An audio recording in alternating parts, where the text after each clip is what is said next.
has an interesting argument about Du Maurier, and the argument goes that Du Maurier was providing an entertaining way to interrogate gender representations, and that horror, being about power relationships in society, was the perfect way for her to do that.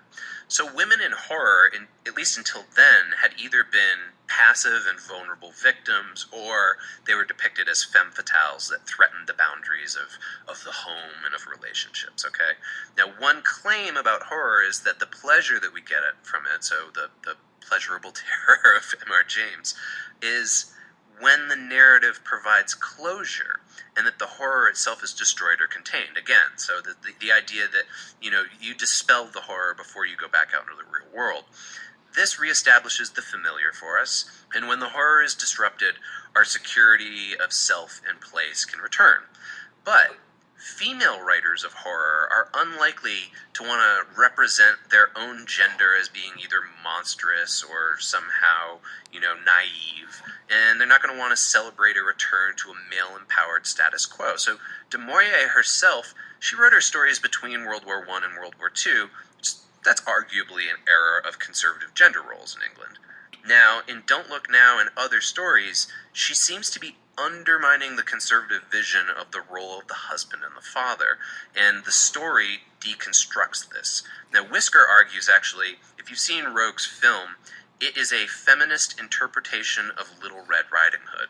And the reason why here, to give you an idea of the film, he uses red in really powerful ways, and specifically a red Macintosh that both the daughter wears and then the dwarf wears later on. So whenever you see the color red in the film, it kind of fills you with dread. So the story is purposely destabilizing. It makes you constantly uneasy. It misdirects you away from the actual horror that's going to come at the end of the film.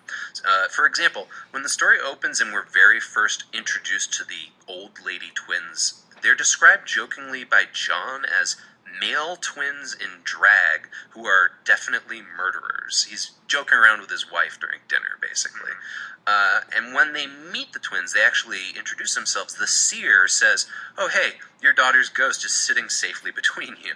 And John immediately feels as if he's immobilized with terror, and he says, "Look, this is weird. Like, the idea that she's able to say that and see this, even though I'm a rational man, I feel like this is the end. There's no escape. There's no future." So that gives you this idea of there's something cyclical going on within this story, and it's taking the power away from him as the father. Now, Whisker implies that perhaps the sisters themselves are the fates, and that the third fate is missing because she's the little female dwarf at the end who kills John.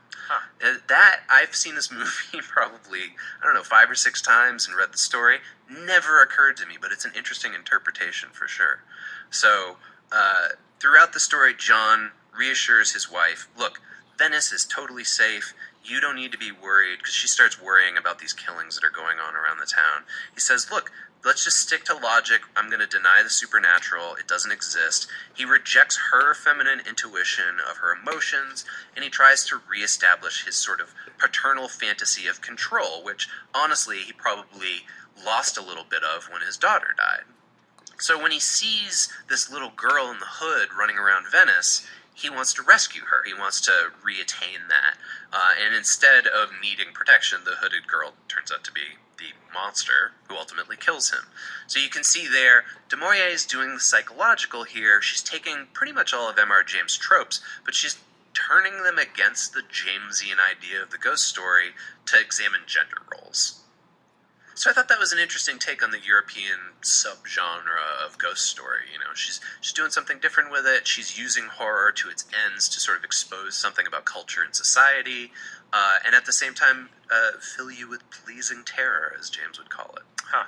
It's interesting, too, to look at this as European storytellers who are conscious of the properties of their own ghost traditions, and then utilizing those for social commentary, just sort of to make sense of the world around them. Yeah. And in some of these examples we're going to look at, you have the same thing going on in other parts of the world as colonial Europeans go to some new land, encounter some new mode of spirit traditions. Yeah. And then they're either taking, at the very worst, I guess, they're they're taking those and just exploiting them, using them to create new stories for amusement.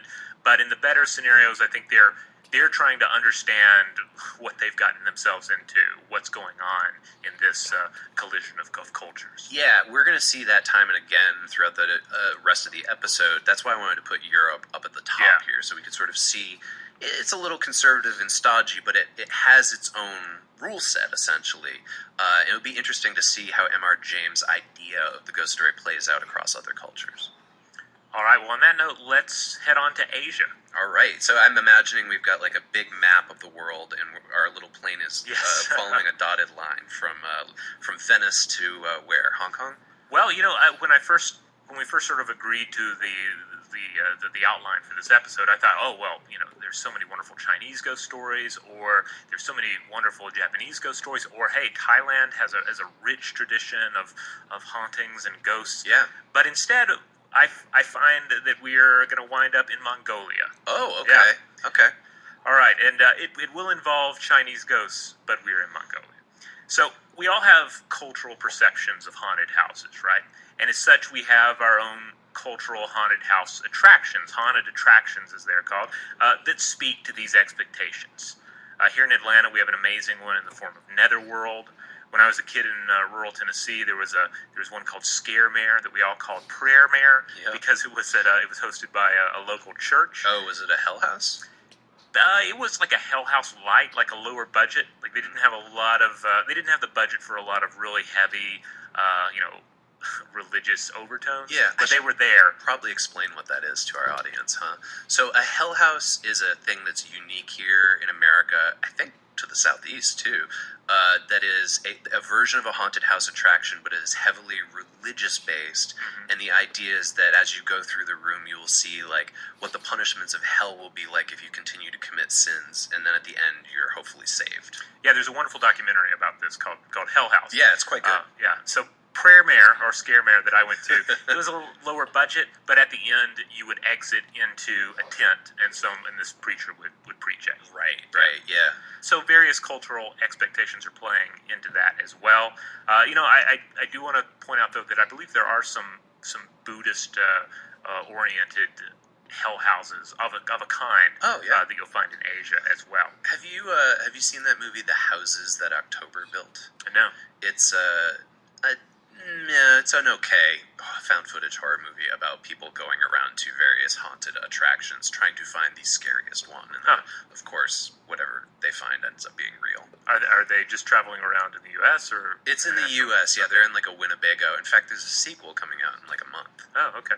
Well, for this ghost story that we're about to get into, I want you to set aside your own experiences with U.S. haunted houses, or even most Asian haunted houses, because we are now going to Ulaanbaatar, Mongolia, capital of Mongolia. Okay.